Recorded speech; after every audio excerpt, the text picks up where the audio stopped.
It seemed to take a while for Julius Caesar to realize the significance of what he had inherited from Attalus of Pergamos, but when he did, he duly conformed to the Babylonian system. He assumed the position of supreme ruler of Rome, and it became an empire, thus confirming his kingship. He also made himself high priest in 63 BC, a full 70 years after the death of Attalus, therefore establishing himself as the legitimate successor to the head of the Babylonian mysteries. To complete the Babylonian system set, he then also declared himself to be a god, exclaiming on 25th of December 48 BC in Jupiter's temple in Alexandria that he was in fact Jupiter's incarnation. The Encyclopaedia Britannica says about Julius Caesar, "There are signs that in the last 6 months of his life he aspired not only to a monarchy in name as well as in fact, but also a divinity which Romans should acknowledge as well as Greeks, Orientals and barbarians." He seemed to slowly realize that his new titles, particularly high priest, gave him legitimate claim to be not just ruler over Rome, but ruler over all the peoples who subscribed to the Babylonian system, as they had all descended from the same source.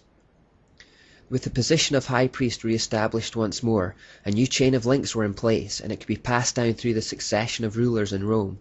It was from Julius Caesar's name that the subsequent Roman emperors took the name Caesar, which was thereafter a title invested with kingship, priesthood, and godhood. This fact gives added poignancy to the trial of Jesus before Pontius Pilate. When Pilate brought Jesus before the Jews, he asked them, "Shall I crucify your king?" The chief priests answered, "We have no king but Caesar." What they were effectively saying is that their true God was not their king, their only king was Caesar, head of the Babylonian mysteries and the earthly head of the satanic system of worship. It was another of those straight choices between two kingdoms, as all choices of this type are. In that declaration they chose the kingdom of darkness.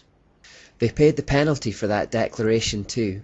Just as the Lord gave the Jews into the hands of Nebuchadnezzar after they corrupted themselves with the worship of Baal in the Old Testament, so he gave that generation of Jews into the hands of the Roman emperors who they professed to follow as punishment. In 70 AD under Titus, and some decades after they had made their declaration at the trial of Jesus that he was not their king, the Roman army marched upon Jerusalem and destroyed it along with the temple. Thus Babylon and Rome have in common that they both destroyed the temple in Jerusalem. And that completes section 1 of the study. We followed how the mystery religion was passed down through the period covered by the Old Testament from Genesis, and in the next of the 4 sections we're going to start following it from the time of Jesus right up to the period of the Enlightenment.